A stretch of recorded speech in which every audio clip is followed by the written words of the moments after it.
Scan your room and you'll likely find the physical evidence of a scattered mind. Acoustic guitars gathering dust, a half-coded website abandoned months ago, unused baking tools still in their original boxes. Society labels this behavior as a lack of grit. You're called a dilettante, which fuels a persistent sense of imposter syndrome, the feeling that you're failing because you can't simply pick one lane and stay in it. This cycle of jumping between obsessions stems from a specific chemical drive called possibility dopamine. Every time you start a new hobby, your brain imagines a fresh future. It builds an idealized identity where this new skill finally makes your life make sense. You mistake the initial rush of excitement for actual progress. This biological addiction to the hope of a new beginning keeps you at the starting line, preventing any one project from reaching maturity. There is a second psychological driver behind these constant pivots, a behavior called scanning for safety. Spreading your energy across multiple domains acts as a subconscious defense. By never going all in on a single path, you avoid the risk of trying your hardest and facing the pain of a high-stakes failure. However, collecting interests like open browser tabs creates a heavy cognitive load. Eventually, the effort of maintaining these options leads to decision fatigue and chronic burnout. Your exhaustion is the direct result of carrying the weight of too much unfulfilled potential. If this feels familiar, consider that your brain is being judged against outdated advice built for a stable, predictable economy.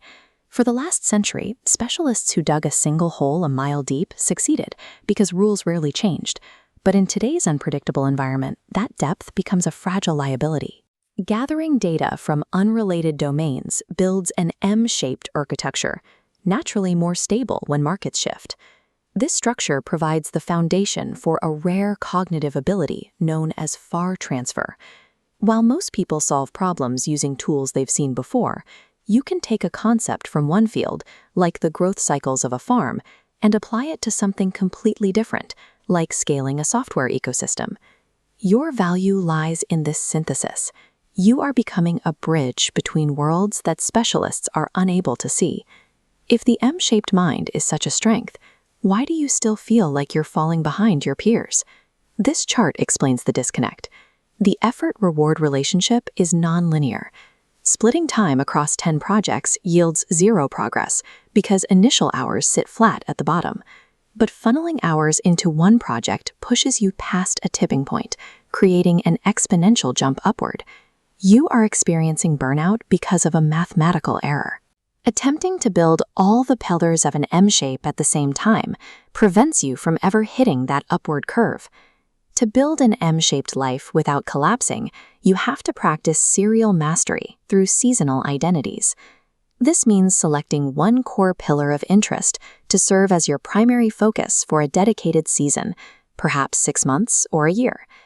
During this time, your other interests are placed on a baseline routine.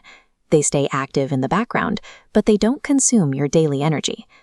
Finishing one season of deep focus generates the momentum and rewards required to eventually pivot and build the next pillar of your M-shape.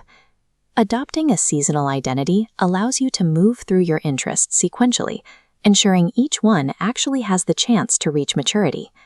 That graveyard of abandoned hobbies is actually a collection of credits in a university of your own making.